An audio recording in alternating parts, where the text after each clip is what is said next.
1416년 영락제가 명나라의 내정 문제를 해결하고 있을 무렵 북방의 영세는 다시금 변동기를 맞이하고 있었습니다.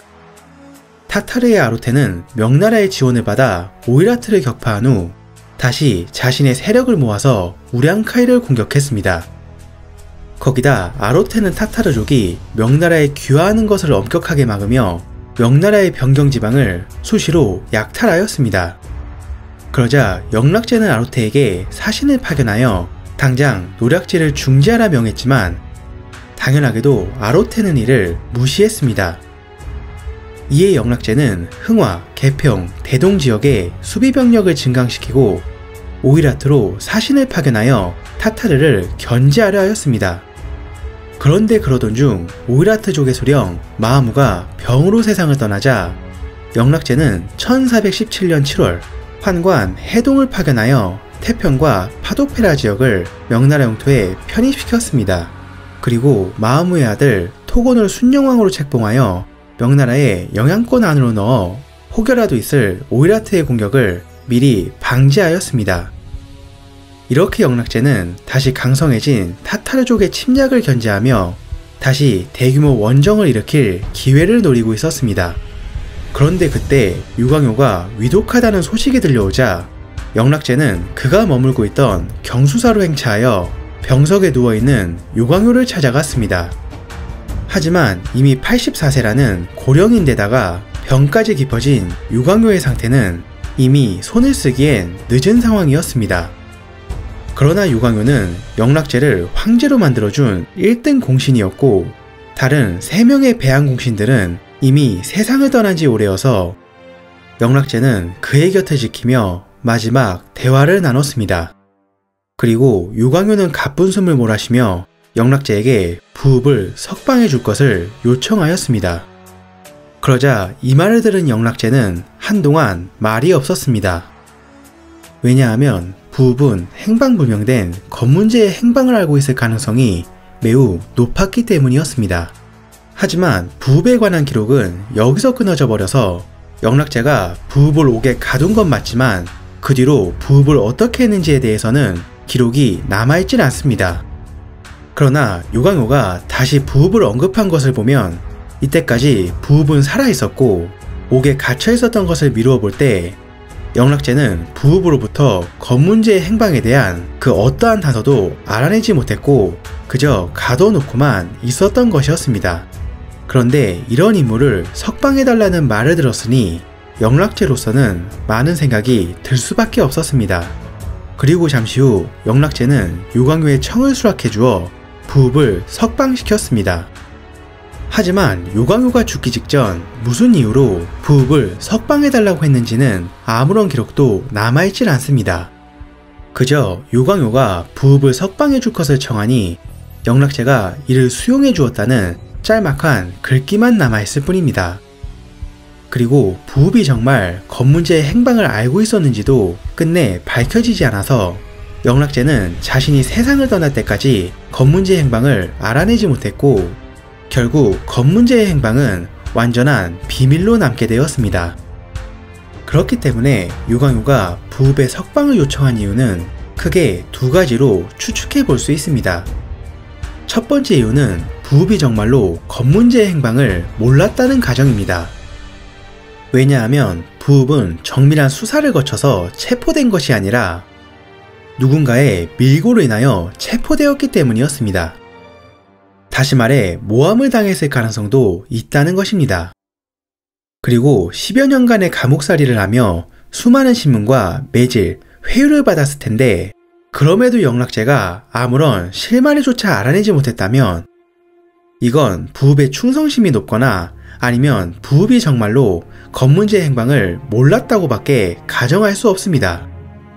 그리고 두 번째 이유는 더 이상 건문제를 추적할 필요가 없다는 가정입니다. 영락제는 정변으로 즉위한 후 건문제의 흔적을 철저히 지워나갔습니다. 신원불명의 시신을 건문제의 시신으로 확정하고 장례를 치렀으며 건문제에 관한 기록과 그와 관련된 인물들 역시 모두 제거해버렸습니다. 그리고 재위기간 동안 정치, 경제, 문화, 군사적 측면에서 많은 업적을 남기며 자신의 시대를 개척해 나갔습니다. 이런 이유로 검문제의 존재는 점차 잊혀져 갔고 자신의 황권을 공고히 다진 영락제는 더 이상 검문제의 존재를 두려워할 필요가 없어졌습니다. 그렇기 때문에 유광효는 이제 영락제를 옥죄고 있던 그 모든 것들을 털어버리란 이유로 부읍에 석방을 요청했다는 것입니다. 물론 이는 가정일 뿐이기 때문에 진짜 이유는 알 수 없지만 유광효가 영락제를 납득시킬 만한 이유를 들었고 영락제가 이를 받아들였다는 것은 분명한 사실입니다. 그리고 유광효는 1418년 3월 18일 북경 경수사에서 향년 84세의 나이로 세상을 떠났습니다. 그가 과거 영락제를 대면했을 때 그에게 했던 말처럼 유광효는 그에게 정말 하얀 모자를 바치고 권력도 재물도 탐하지 않는 승려의 삶을 살다가 생을 마친 것이었습니다. 그리고 영락제는 그의 죽음을 애도하며 그의 바람대로 승려의 예로 장례를 치러주었습니다. 또한 그의 시호를 공정이라 했고 그의 벼슬을 추증하여 추성 보국, 현모 선력 문신, 특진 영록 대부, 상주국, 영국공이란 긴 관직명을 내려주었습니다. 그 후 유광효의 무덤은 북경 방사년 동북쪽에 안치되었고 영락제는 직접 신도민문을 지어서 그의 공적을 기려주었습니다. 그리고 영락제는 부읍을 석방시켰습니다. 그리고 3년이 지난 후인 1421년 9월 자금성이 완공되고 명나라의 수도가 남경에서 북경으로 옮겨졌습니다. 이로써 명나라는 보다 효과적으로 북방 유목민족의 침략을 대처할 수 있게 되었습니다. 하지만 명나라는 잦은 대외원정과 북경 천도와 같은 대규모 국가사업으로 인하여 국력의 상당 부분이 소진되어 또다시 대군을 일으키는 것은 무리가 있었습니다. 그러나 영락제는 아로테의 세력을 방치했다간 후에 큰 위협이 될 것이라 판단하고 1421년 7월 9일 3차 원정을 공표하였습니다. 영락제는 주용을 선봉에 세우고 안오는 유승이 중군, 영순백 설빈과 공순백 오국충은 기병대를 지휘하게 하고 무한우 정영과 양무 설록은 좌우초군을, 영국공 장보와 성산우 왕통은 좌우획군을 통솔하라 명하였습니다. 그리고 그해 11월 영락제는 산동, 산서, 하남, 순천, 응천 등 5개 부와 저주, 화주, 서주 등 3개 주에 살고 있는 성인 남성들을 징발하여 다음해 2월까지 대군이 사용할 군량과 군수품을 운송하게 하였습니다. 그런데 영락제의 3차 원정이 공표되자 명나라의 신하들은 이를 반대하고 나섰습니다.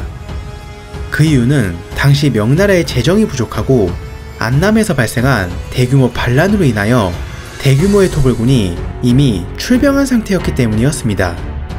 그런데 이런 상태에서 영락제가 대군을 이끌고 출병한다면 명나라는 남과 북으로 전쟁을 벌이게 되는 것이었습니다.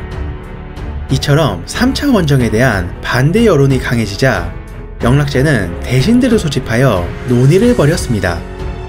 이에 호부상서 하원길과 병부상서 방빈, 형부상서 오중은 현재의 상황과 재정 부족을 이유로 원정을 반대했고 영락제는 이번 원정의 당위성을 역설하며 강경하게 밀어붙였습니다. 하지만 여전히 반대 여론이 가라앉지 않자 영락제는 몽골 원정을 반대했던 호부상서 하원길, 형부상서 오중, 한림원시도 이시면을 하옥시켰고 병부상서 방빈은 자결하였습니다. 이처럼 영락제는 고압적인 조치를 취하며 자결한 방빈을 대신하여 이경이란 인물을 병부상서로 제수하고 융평후 장신과 함께 군량 운송을 맡겼습니다. 그리고 영락제는 맹영과 진영에게 기병 1,000기와 보병 5,000명을 거느리고 군량 운송을 호송하게 하였습니다.